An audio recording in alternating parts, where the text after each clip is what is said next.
Good morning, শুভ সকাল সবাইকে। আমি তনু। আমার একটা ছোট্ট নতুন ব্লগে আপনাদের সবাইকে স্বাগত। চা খেতে খেতে এসছি একটুখানি বাগানে, লঙ্কা গাছটা দেখাবো বলে আপনাদেরকে। লঙ্কা গাছে দেখুন প্রচুর ফুল এসছে, মানে পুরো যদি সবকটা ফুলে যদি লঙ্কা হয়, গাছটা না নিজেকে আর সামলাতে পারবে না, ঠিক ঝুলে যাবে। আর এটা সেই লজ্জাবতী গাছের সাথে হয়েছে। আর লজ্জাবতী গাছটা আমার মানে ফাঁকে ফাঁকে একটুখানি এরকম নাড়া দিতে খুব ভালো লাগে, পাতাগুলো বেশ মুচড়ে যায়, ভালো লাগে। কী হলো, হচ্ছে না কেন? হচ্ছে না, এই হয়েছে। বেশ ভালো লাগে এগুলো, ছোটোবেলায় কত খেলেছি এগুলো নিয়ে। কারোর বাড়িতে মানে গাছ দেখলেই আর কি এরকম করতাম আমি। আর দেখুন আমাদের কাঁঠালি কলা হয়েছে, কিন্তু হয়েছে, পাকছে না, ঠান্ডা বলে হয়তো পাকছে না।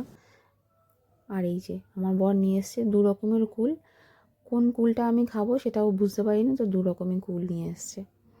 এই লাল কুলটা মিষ্টি মিষ্টি হয়, ওটা না একটু কষ্টে হয়, টক কুল না।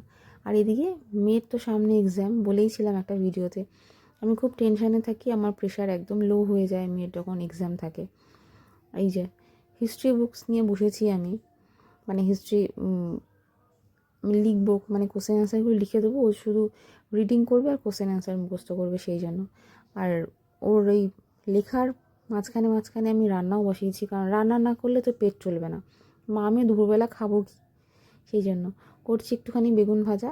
বেগুনটা একটুখানি ভুল করেই কাটা হয়ে গেছে, লম্বা লম্বা করে, মানে কীরকম কাটতে গেছি কীরকম কাটা হয়ে গেছে, গোল ছিল একদম বেগুনটা, ওই জন্য বুঝতেও পারিনি। সে যাই হোক, ভাজা হলে পেটেই চলে যাবে, আর তো ডিজাইন করে কাটার কোনো মানে হয় না। আর এদিকে কেটে নিয়েছি ওলকপি আর আলু। ওলকপি খেতে আমি বড্ড ভালোবাসি, কিন্তু ওলকপিটা যখন কাটছিলাম না, একটু আঁশ মতন ছিল, মানে শক্ত, কড়কড় কড়কড় করে হচ্ছে। আর এদিকে ডিম মামলেট করে ঝোল করব। সেই একটাই, অমলেট না মামলেট, যাই হোক 2 পিস করে নিয়েছি, মা আমি খাবো দুপুরবেলা। আর এই ওলকপি আলু তরকারি ঝোলের মধ্যেই দিয়ে দেবো, কারণ এক্সট্রা সময় নেই যে আমি এটাকে আলাদা করে ঝোল করব বা ভাজা রাখলে ভালো লাগবে না, তো ঝোলের মধ্যেই দিয়ে দেবো আমি ডিমটাকে। এটা করে নিলেই হয়ে যাবে। আর এদিকে রান্না করতে করতে মেয়েরই ইতিহাস লিখতে হচ্ছে আমাকে, যাতে মেয়ে এসে পড়ে মুখস্থ করতে পারে। দেখুন এইটুখানি চাপ তো মা হয়েছেই, নিতেই হবে। আর বড় কড়াইতে রান্না বসিয়েছি যাতে আমার গ্যাসটা না ছেটে আমাকে গ্যাস এখন পরিষ্কার করতে বসতে না হয়। আর বড় কড়াইতে রান্না করলে একটা সুবিধা আছে,